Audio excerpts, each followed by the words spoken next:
एक बार फिर से मनन की इस बेला में मेरे सभी मित्रों का, मेरा यानी भाई अजीत होरो का हार्दिक अभिवादन स्वीकार कीजिए। नमस्कार मेरे मित्रों, आज के लघु मनन का थीम होगा मत कहिए मैं नहीं कर सकता।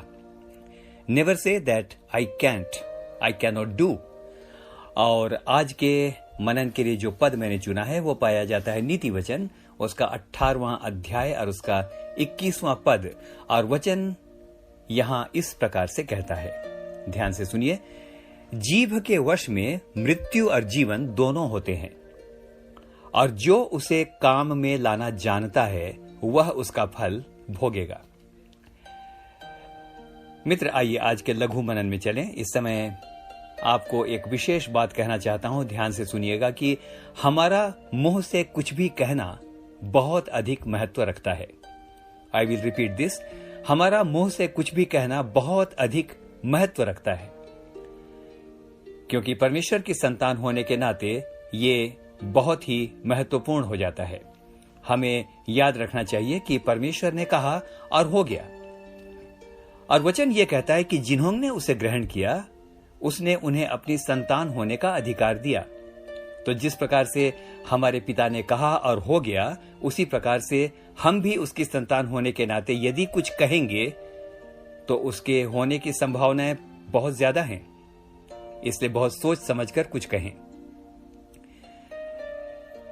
उत्पत्ति की पुस्तक कहती है परमेश्वर ने कहा और हो गया। हमारे साथ भी यही सिद्धांत काम करता है, क्योंकि जैसा मैंने पहले बताया, हम उसकी संतान हैं। नीति वचन 6 और उसके दूसरे पद में इस प्रकार से लिखा है, तू अपने ही मुंह के वचनों से फंसा और अपने ही मुंह की बातों से पकड़ा गया। मित्र, ऐसा होता है ना कि अक्सर हम जोश में या भावनाओं में बहुत कुछ कह देते हैं और ये भूल जाते हैं कि उनका असर बेहद गंभीर हो सकता है। मित्र, परमेश्वर ने हमें वाणी में सामर्थ्य दी है, और इस सामर्थ्य का प्रयोग सकारात्मक और नकारात्मक दोनों तरीके से हो सकता है। अक्सर हम कहते हैं मुझसे नहीं होगा या मैं नहीं कर सकता। हम महसूस ही नहीं करते कि हमारा ऐसा बोल देना हमारे लिए कितना हानिकारक हो सकता है। ऐसा कह देना हमारे लिए बहुत हानिकारक हो सकता है। मेरे मित्र, इस समय याद कीजिए कि याकूब जबकि राहेल के साथ लाबान के घर को छोड़कर निकला, तो लिखा है कि राहेल अपने साथ कुछ गृह देवताओं को ले गई थी।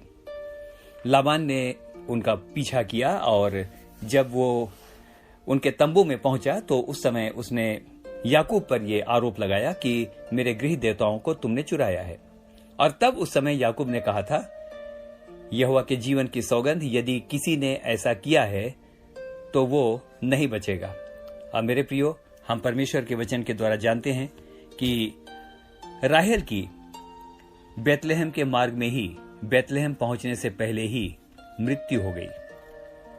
हम जो बहुत कुछ कहते हैं उसका असर हमारे जीवन में होता है, और खास करके जब हम रिपीटेडली या बार बार किसी नकारात्मक बात को दोहराते हैं। आइए देखें कि वचन इस बारे में क्या कहता है। फिलिपियों 4 और उसके 13 में लिखा है, जो मुझे सामर्थ्य देता है उसमें मैं सब कुछ कर सकता हूं। मित्र, यह बात संत पौलुस ने लिखी। हम सब जानते हैं कि वो कितनी बुरी परिस्थितियों से निकल रहा था। लोग उसके प्राणों की खोज में थे, जगह जगह उसका भारी विरोध होता था। उसने भूख, प्यास, अभाव, गिरफ्तारी और दुर्घटनाओं और सब प्रकार की विपरीत परिस्थितियों का सामना किया। लेकिन हम उसके मुंह से कभी ये नहीं सुनते, आई कैन नॉट डू, मैं नहीं कर सकता। उसने इसको बड़े खूबसूरत ढंग से कहा है, शायद मैं नहीं कर सकता, लेकिन जो मुझे सामर्थ्य देता है उसमें मैं सब कुछ कर सकता हूं। मित्र, यदि ध्यान से देखें तो हम मान जाएंगे कि जितनी समस्याओं का सामना पौलुस अपने जीवन में कर रहा था, उतनी समस्याएं हमने अपने पूरे जीवन में भी नहीं देखी।